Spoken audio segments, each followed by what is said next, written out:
I want to tell you to divorce your husband. But as a doctor, I'm not in a position to say that.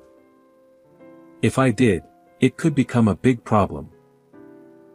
Eh? What do you mean? There's no one else here. So, this is just my monologue. I'm focused on organizing the supplies, so if anyone else were here, they might not notice, but you should be careful. When I went to the hospital to hear the results of my stepson's examination, the doctor took me to a separate room and suddenly began muttering, claiming it was just a monologue. At first, I didn't understand why the doctor was doing this, but as I listened to the conversation, I was able to grasp the intention. The content was something I hadn't imagined. So, does that mean I need to directly caution my husband and persuade him to stop? It's a situation that requires careful judgment. It might be best to separate the father and the child. So, I think divorce and having the mother take the child would be a good idea. It seemed like the doctor and I were having a conversation, but it was merely us each voicing our monologues. If asked whether this way of communication was completely fine, it probably wasn't. The doctor was treading quite a gray area. Having heard the whole story and understood the situation, I bowed in gratitude towards the doctor's back and quietly left the room. After being married for 7 years, my husband had been continuously doing outrageous things. As the doctor suggested, it seemed necessary to separate my husband and son as soon as possible. I began to devise a plan to divorce my husband. I am Tina. I am 33 years old and work in an office. My husband, Tobias, is 2 years older and works in a restaurant. We married 2 years ago, and I haven't experienced childbirth yet. Therefore, I should be seriously considering having children at my age. However, both my husband and I think it might be better not to have children anymore. This doesn't mean we don't want children. We already have a 5-year-old son named Blue. Well then, take care of Blue. Have a good day. Hey, Blue, aren't you going to say goodbye to Mom? Goodbye. Good luck with work today. As my son waved goodbye to me while scattering crumbs of toast on the table, and my husband busily wiped up the crumbs with a cloth, I always felt my heart warmed by this scene before heading to work. Even though we've been married for 2 years, the son is 5 years old because my husband is a divorced man, and the son is his child from a previous marriage. The son knows I am not his biological mother. However, both my son and I interact as if we are truly parent and child, so I've never been troubled by not being the biological parent. There are no issues with parenting. In the morning, my husband, who starts work later, takes the son to kindergarten, and in the evening, I pick him up after work. Additionally, my husband works on weekends, but I have weekends off, so there's no time when the son is left alone at home. Thanks to my husband's cooperation, parenting goes smoothly. However, there is just one thing that I personally find a bit problematic. Blue, which do you like better, my cooking or Dad's? Dad. When my son answered immediately with a beaming smile, I felt as if I had received a blow to the head and might freeze up. Since my husband has weekdays off, there are a few days a week when he cooks instead of me while I'm at work. I know it's unnecessary to compare and that I will just end up feeling defeated, but I can't help but ask my son about my cooking versus my husband's. I understand that my son means no harm, and since my husband works in a restaurant, it's inevitable that he might be better at cooking. Nevertheless, is it old-fashioned to feel that as a mother, I should not lose in cooking skills to the father? Well, since cooking is my personal issue, it doesn't matter much, But there is another issue concerning the son that I need to pay attention to. Again? Is everything okay? Oh, it's just the usual mild case. I just took him to the hospital and got back home. He's had an upset stomach from time to time, but there's no major illness, right? The symptoms aren't getting worse, are they? Of course not. He always gets an upset stomach, and the doctor just says it's diarrhea as usual. While I was working, I received a call from my husband who had the day off. When my husband calls during work, it's usually when the son is feeling unwell. Today, the son said he had a stomachache before going to kindergarten, so my husband took him to the hospital and reported that he had missed kindergarten. The son has a weak stomach and occasionally has diarrhea. However, it's not due to a major illness, and the frequency is once every few months, sometimes with a gap of about 6 months. My husband wasn't worried at all and laughed off my excessive worry as if it were a business report. Even if it's mild diarrhea, doesn't he care about the son? I wondered this but didn't say it aloud. It seems my husband does think about the son in his own way. My husband, thinking there might be a doctor who could stop the son's almost regular diarrhea, had been going from hospital to hospital and had visited all the nearby hospitals. But everywhere he went, the diagnosis was just diarrhea, and the doctors had said that as the son grows and becomes stronger, the diarrhea might stop. So, he settled on the current hospital. This flow might be why my husband doesn't worry much about the son. 5 years later, the son turned 10 years old.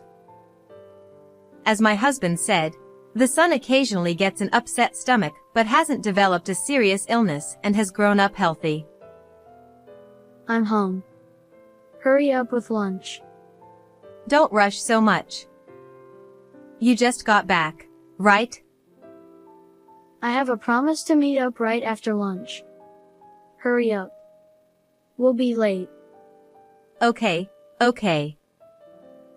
One Sunday, the son, who had been out since the morning, came home just to eat lunch.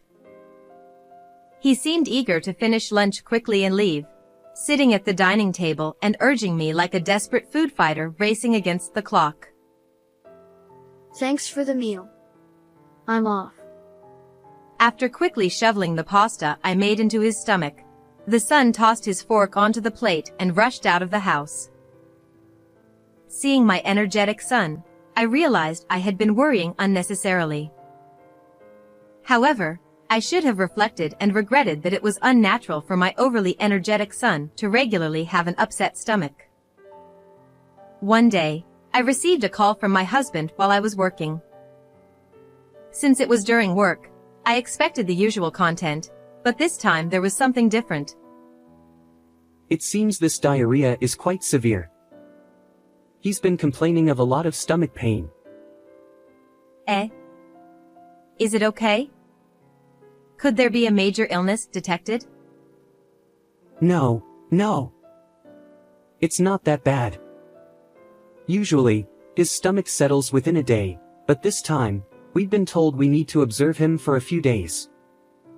You're still such a worrywart. But the symptoms are worse than usual, right? Even if it's worse, it's still just diarrhea. The doctor said it might be because it's winter and he's weakened by the cold. I was laughed at by my husband again for worrying about the son's condition. Doesn't he worry even though the symptoms are worse than usual? I thought this, but today, my husband took time off from work to take the son to the hospital and stayed home from work. So it's not that he doesn't worry at all. Rather, I should be grateful for his response. Moreover, as my husband heard from the doctor, the son's condition improved in 2 days. It seemed my worry was once again unnecessary. However, 3 months later, the son's stomach issues flared up again. It's nighttime, but he seems to be in a lot of pain, so I'll take him to the hospital. At night and on weekends, it's always my responsibility to take him. On weekdays, I rely on you, so let me handle this. Today was a weekday, and my husband had the day off from work. The rule between us is that if my husband cooks dinner, I do the dishes. After dinner, and after I had started doing the dishes, the son complained of stomach issues again. It seemed a bit worse this time, similar to before. I put the son, who was walking bent over in pain, into the car and rushed to the hospital. But no matter how fast I went, what the doctor said would be the same as usual. It's diarrhea. I'll give you the usual medicine. Although I take the son to the hospital occasionally, the diagnosis is always the same. My husband, who takes the son to the hospital more often than I do, is probably tired of hearing it. It's understandable that my husband laughs at my worries about the son. However, this time, the doctor said something a bit different. There's something concerning, so shall we do a more detailed examination today? Hearing examination, my anxiety swelled like a balloon. Is my son suffering from some major illness after all? This examination is to find out. I couldn't refuse the doctor's recommendation for an examination. The son had to undergo blood tests, urine tests, and several other examinations. You were late today. Did something happen? Well, they did a more detailed examination than usual. What were the results? The results will be available later. I'll find out. I'll go too. You'll probably just say it's nothing serious again. You don't trust me.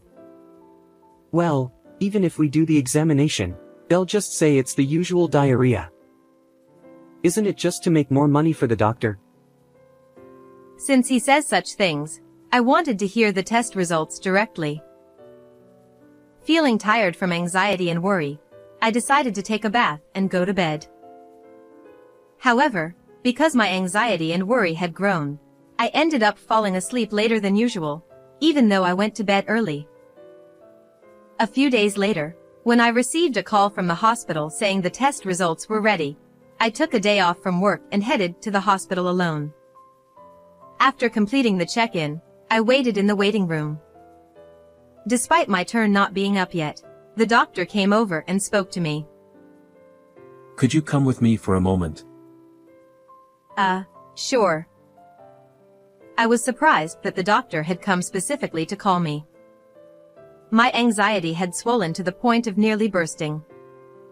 The doctor led me silently down the hospital corridor to a room that looked like a storage room, different from the usual examination room. I braced myself by clenching my teeth, preparing not to faint if I was given terrible news. You should get a divorce from your husband. What do you mean? I had expected the doctor to discuss my son's illness, so the doctor's words took me by surprise, leaving me with a stunned expression. Unable to grasp the meaning of the doctor's words, I asked for clarification, but the doctor didn't answer. Instead, the doctor continued speaking matter-of-factly. As I listened, I began to understand the doctor's attitude and the meaning behind the words.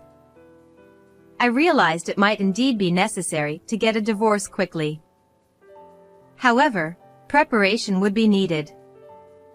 I thanked the doctor, bowing to the back of the unresponsive figure, and quietly left the storage room.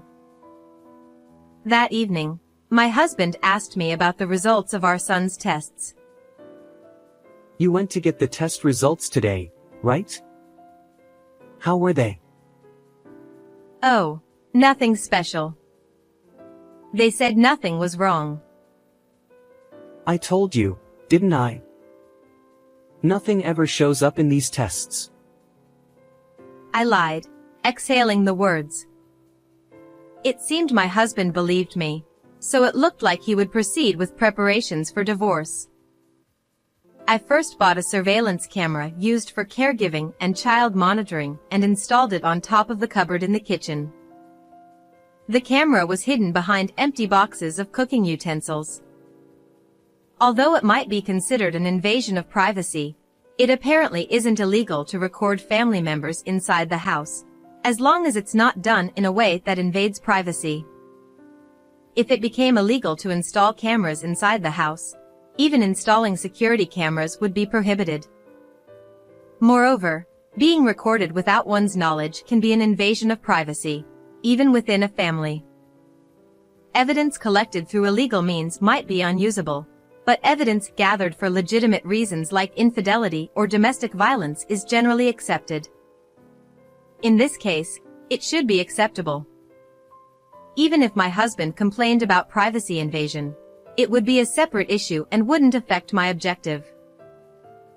Having successfully hidden the camera from my husband, I knew it was only the beginning. Eat quickly. The dishes won't clean themselves. Don't rush me. You've become quite impatient lately. I just want to get done quickly so I can relax.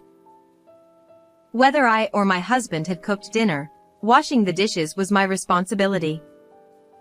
I moved the dishes used by the three of us to the sink, secretly collecting any leftover soup or sauce from my son's bowl and hiding it in the back of the freezer. Later, I stored more leftover food from my son and threw away the previous collection since it was no longer needed. I continued this seemingly pointless action persistently until the day arrived. My son would suffer again, but I hoped he could endure just one more time. 2 months after installing the camera and starting to collect leftover food, the day finally came. I took my son to the hospital, feeling guilty but resolved to confront my husband head-on to ensure my son's future safety. A few days later, having made the necessary preparations, I told my son to stay in his room and waited for my husband to come home. I'm home. Ha! What's going on? Just sit down. My husband entered the living room and slowly sat on the sofa, as if approaching a dog with its fangs pulled out. His cautious gaze seemed to be drawn to my serious expression and the various documents spread out on the table. However, since I was already prepared, any caution at this point was too late. You've been putting laxatives in Blue's food, haven't you? Ha! What are you talking about? My husband's gaze shifted to the empty upper left corner as soon as he heard my accusation. He must have realized that the evidence was already in place, so feigning ignorance was futile. Nevertheless, he pretended not to understand, likely because he didn't want to believe his actions had been discovered or was trying to buy time to think of a way to escape. Either way, giving him time to think was not advisable. I continued speaking, aiming to minimize any pause. I have footage of you putting laxatives in the food, and I've saved the laxative-laden soup in the freezer. Footage? You used a camera. Even if, as you say, I did put something in Blue's food, a camera can't prove it's laxatives. And even if you have stored the soup with laxatives, how will you prove it's actually laxatives? Are you planning to take it to the police? The police won't act so easily. Are you going to bring the soup to the station and say it's laxative soup? They'll just think you're crazy. Even if the police get involved, it might only result in a warning for family trouble. True, it might be hard for the police to act on my own, and if they do, it could end with a light outcome as you said. But what if the hospital cooperates? What? The hospital? You know Blue had tests at the hospital before, right? They confirmed the presence of laxative components in his system. We've been to all the nearby hospitals, and we've been going to the current hospital for a long time. The doctor thought it was strange that Blue had regular diarrhea despite no abnormalities, and suggested further tests. The doctor provided various insights. What? So, the test results saying there was nothing wrong were a lie. My husband was shocked to realize that his actions had been discovered 2 months prior. His gaze returned from the empty upper left corner to my face, and he looked surprised and slightly anxious, unsure of how I would confront him. I had first learned about my son's test results when the doctor took me to the storage room. That was when the plan began. The doctor, upon entering the storage room with me, turned his back to me as if ignoring me, and began organizing the neatly arranged supplies even further. This area is restricted to authorized personnel, and there shouldn't be anyone else around, so I can focus on organizing supplies. What do you mean, doctor? I want to tell you that you should get a divorce from your husband, but as a doctor, I'm not in a position to say that. If I did, it would cause a major problem. Eh? What do you mean? No one else is here. So, this is just my monologue. Since I'm focusing on organizing supplies, I might not notice if someone else is around, so you need to be careful. At first, I couldn't understand what the doctor was saying and asked for clarification. But the doctor didn't answer and indicated this was just a monologue, making it clear I should silently listen. The laxative components were found in your son's system. He has regular stomach issues, so it's possible he's being given laxatives.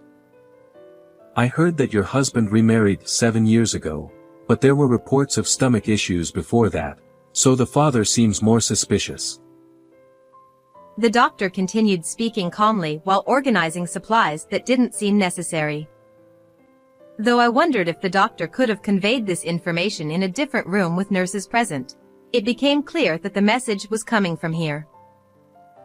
Your husband has taken your son to various hospitals and taken time off work to bring him to the hospital. If he's the one giving your son laxatives, why would he go through all this effort to bring him to the hospital? It could be Munchausen syndrome by proxy. This condition is said to be difficult for even doctors to notice, so often neither the person involved nor those around them realize it. Munchausen syndrome by proxy? Munchausen syndrome by proxy involves fabricating illness or injury to attract undue attention or sympathy from others, while Munchausen syndrome by proxy involves making someone else sick to gain attention. In this case, the father might be harming the child to showcase himself as a caring father. So he was giving blue laxatives and then taking him to the hospital himself. He is indeed seen as a caring father by others. If it's Munchausen syndrome by proxy, it's a bit tricky. Although attitudes are changing recently, Munchausen syndrome by proxy is a mental disorder, so despite the clear abuse, it might be excused or considered a lighter offense. Since the abuse is not as obvious as physical violence, the police and child protective services might be less likely to act. But if nothing is done, your son will continue to suffer. So, I should directly warn him and persuade him to stop? Some people with Munchausen syndrome by proxy might not be aware of their condition. Even if you warn them, they might start abusing the child in another form or become dangerously aggressive, so it requires careful judgment. It's crucial to confirm the person's awareness, but to quickly stop the abuse, separating the father and child would be best. That's why I think divorce and having the mother take the child would be ideal, but it's problematic for a doctor to say this directly. Having heard the doctor's words, I was convinced it was necessary to take action quickly and prepare to confront my husband. The doctor's words were the catalyst for my actions. As for my husband, he eventually realized that further arguing was futile. He put his hand on his forehead and muttered, "I don't have the energy for this anymore." His attitude suggested that even if he tried to escape the situation, the best option was to accept it as a mistake and not to continue arguing. You don't need to defend yourself. Your actions are already clear. My husband didn't say anything further. I sensed that my words had taken their toll on him. As he stared at the documents, he could only sit there, unable to muster any excuses. My actions had been thoroughly prepared, and now the next step would be dealing with the aftermath. I made a final confirmation with my husband. Hey, are you not going to turn yourself in? Of course not. The decision to divorce my husband was now definite. He had been abusing our son by giving him laxatives. In hindsight, it might have been better to consult the police rather than have this discussion with my husband. If I had talked to him first, he might have used his knowledge to avoid the consequences or become violent. However, despite the abuse, he was a good husband and father in many ways. Although abuse is unforgivable, there were positive aspects, and I hoped that he might change. Therefore, I considered the option of repairing our family relationship gradually without divorcing, if he reflected on his actions and changed his ways. That's why I chose to talk to him before involving the police. But it seemed my hopes were shattered. I see. Then I'll take Blue and leave. Oh, I see. Come back soon. Until the very end, he didn't understand the gravity of his actions. He really thought he wouldn't be arrested. I stood up from the sofa, gathered the documents and the still blank divorce papers from the table, and left for the children's room. When I entered the children's room, my son was doing his homework. However, upon seeing me, he seemed to sense something was wrong. Even at 10, while he might not understand all the details, he could sense that something serious was happening. I had him pack the things he needed for school the next day into his backpack and quickly left the house, escaping with him. A week later, my son and I returned home. My husband had been arrested and temporarily moved out of the house. During that time, my son and I moved back, and my husband rented a cheap apartment to live alone. Given the situation, he should finally understand how serious his actions were. I went to my husband's room to continue our conversation from a week ago. You were right. I never expected to be arrested for assault. With that much evidence, it was bound to happen. I heard you were quite panicked after being caught. When you talked to the police, you lied continuously instead of speaking honestly like you did with me, didn't you? It's truly pathetic. Why did you do such things to Blue? When I divorced my previous wife and took Blue in, people would say, "It must be tough for a single man." You're doing great. It made me happy.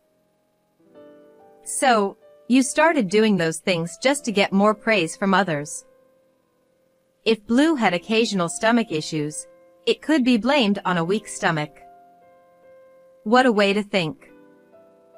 Even your active involvement in household chores and parenting seems to have been about seeking praise. Why has Blue's condition worsened recently? Did you increase the amount of laxatives? Oh, as Blue grew, the laxatives stopped working, so I gradually increased the amount. There were times when there was a gap of about 6 months, right? That was when the usual amount wasn't making Blue's stomach upset anymore. I'd increase the amount at such times. Recently, it wasn't working as well, so I might have increased it a bit too much, causing more severe stomach issues. I was so shocked by his words that I was left speechless. It seemed he had really been harming his child just to attract attention from others. Since it's my first offense, I'll get probation, right? I'll change my attitude from now on. So, won't you forgive me? I would have liked to hear that a week ago. Unfortunately, it's too late now. I've brought the divorce papers, so please fill them out. I see, I understand. I came today to inform you of the divorce, but I'll leave the rest to the lawyer. Goodbye. My husband finally showed a serious face, reflecting on his actions. Perhaps he would no longer abuse our son. However, it was too late for that. I left him, still in Siza position, staring at the divorce papers, and went home. A few days later, I submitted the completed divorce papers from my husband. I was worried about gaining custody since my son was my ex-husband's child, but there were no issues, and I was able to take custody. As for my ex-husband, he received a probationary sentence due to it being his first offense and showing remorse. Therefore, he was not sent to prison. I asked him to move far away, as I didn't want him to see my son. While it wasn't mandatory for him to comply, he seemed to agree it was better for our son, and it seemed he had already been preparing to move even before my request. I knew where he had moved, but was unaware of his daily life. Since he sends the child support payments regularly, he must be working seriously.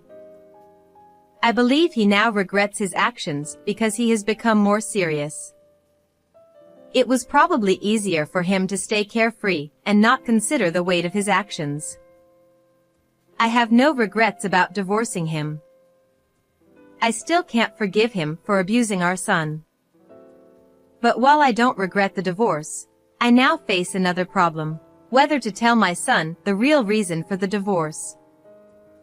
I had initially told him it was due to incompatibility, and 2 years had passed since then. As my son is about to enter middle school, I decided to tell him the truth. So that's what happened. That's why my stomach got better after Dad left. Back then, my stomach hurt so much. It was really tough. Thinking about it now makes me so angry. I had thought my son would be sad upon learning he had been abused, but he seemed to direct his anger toward his father. It seemed I had been unnecessarily worried. While it might not be ideal for him to have such negative feelings about his father, it's better than being saddened. If he ever feels hurt about his father in the future, I'll do my best to support him. However, he is so energetic now that I doubt that will be necessary. Instead, I find myself receiving strength and support from him. Not wanting to be a mother who solely relies on her child, I am preparing for his entry into middle school, striving to be a better mother. How did you find this story? Please remember to subscribe as well. See you in the next video.